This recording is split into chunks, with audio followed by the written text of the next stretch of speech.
강은하의 정치톡 시간입니다. 4월 20일 시선을 집중시킨 정치 뉴스 만나보시죠. 오늘의 첫 번째 정치톡은 20대 대통령 취임식입니다. 다음 달 10일 여의도 국회의사당 앞마당에서 열리는 윤석열 대통령 당선인의 취임식 초청 규모가 4만 1,000명으로 확정이 됐습니다. 대통령 취임준비위원회 김현주 대변인은 오늘 브리핑을 통해 코로나19 방역 지침 완화로 취임식 초청자 규모를 당초 계획보다 크게 늘려 진행하기로 했다면서 일반 참여 또는 특별 초청 대상 국민 등 세부 초청 대상의 구체적 인원은 논의 중이라고 밝혔습니다. 취임식 초청 구체 일정을 말씀드리도록 하죠. 우선 취임준비위원회를 통해서 참여를 신청한 분들에 대한 추첨이 오는 25일 다음 주 월요일에 있을 예정입니다. 주민등록 번호를 입력해서 확인하실 수 있는 일시는 29일 다음 주 금요일로 예정을 하고 있습니다. 초청장의 우편 발송은 5월 2일부터 발송되어서 취임식 참석에 불편이 없도록 할 예정입니다. 김 대변인은 이어서 취임식 당일 일정에 대해서도 자세하게 설명을 했습니다.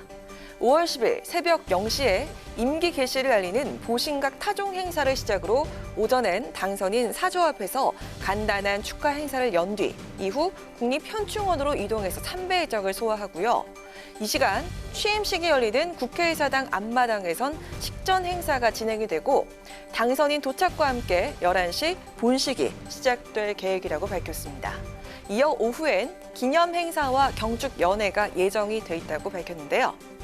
국내 주요 인사, 외빈을 위한 만찬이 전례에 따라서 진행될 것이라고 설명을 했습니다. 한편 이번 취임식에 드는 예산은 약 33억 원인 것으로 알려졌는데요.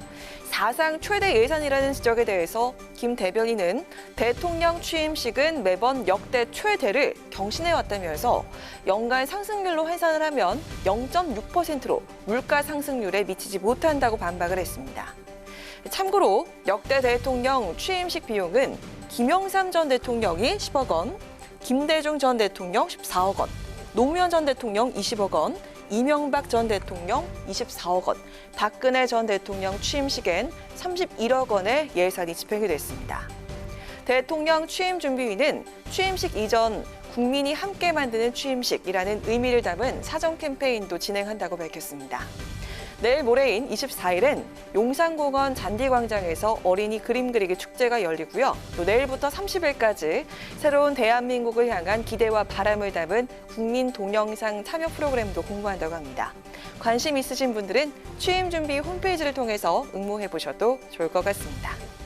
이어서 오늘의 두 번째 정치톡은 마지막 친서 교환입니다.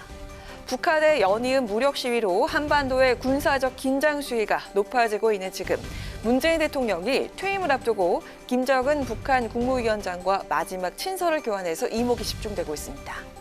친서 교환 사실은 오늘 오전 북한 관영 매체인 조선중앙통신의 보도를 통해서 먼저 알려졌습니다.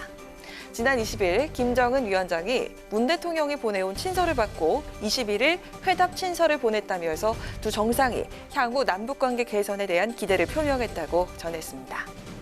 문 대통령은 특히 친서를 통해서 남북 대화가 희망한 데까지 이르지 못한 데에 대해서 안타까움을 표한 것으로 알려졌습니다. 아쉬운 순간들과 벅찬 기억이 교차하지만 김 위원장과 손을 잡고 한반도 운명을 바꿀 확실한 한 걸음을 내디뎠다고 생각한다면서 대화의 진전은 다음 정부의 몫이 됐고 김 위원장도 한반도 평화라는 대의를 간직하면서 남북 협력에 임해달라고 당부했습니다. 문 대통령은 남북의 대화가 희망했던 곳까지 이르지 못한 데 대한 아쉬움을 표하면서 대화로 대결의 시대를 넘어야 하고 북미 간의 대화도 조속히 재개되기를 희망했습니다. 이번 남북 정상의 친서 교환은 깊은 신뢰 속에서 이루어진 것으로 문재인 정부의 마지막 친서 교환이 앞으로 남북 관계 발전에 밑거름이 될 것으로 기대합니다. 김정은 위원장, 문 대통령의 친서에 대해서 바로 회답하는 등 남북 정상 간의 소통엔 적극적으로 응했습니다. 우리가 희망한 곳까지 이르진 못했지만 역사적 합의와 선언을 내놨다. 이는 지울 수 없는 성과라면서 정성을 쏟으면 얼마든지 남북 관계가 발전할 수 있다는 것이 변함없는 생각이라고 밝혔습니다. 이어 임기 마지막까지 보여준 문 대통령의 고뇌와 열정을 높이 평가한다면서 퇴임 후에도 변함없이 존경하겠다고 전했습니다. 남과 북 정상 간의 친서가 공식적으로 공개된 것은 약 1년 6개월 만입니다. 남과 북은 주요 계기 때마다 친서를 통해서 상황을 관리해 왔는데요. 남북 간 국면을 변화시키는 새로운 계기로 작용하는 친서 외교. 새롭게 출범한 윤석열 정부에선 친서 교환을 통해 또 어떤 성과를 이뤄낼지 관심이 모아지고 있습니다. 문재인 대통령과 김정은 위원장의 마지막 친서 교환을 놓고 다양한 평가가 나오고 있는데요. 남북 정상의 신뢰관계를 재확인했다는 평가와 함께 정상 간의 신뢰만으로 경색된 남북관계를 풀 수 없다는 현실을 드러냈다는 평가입니다.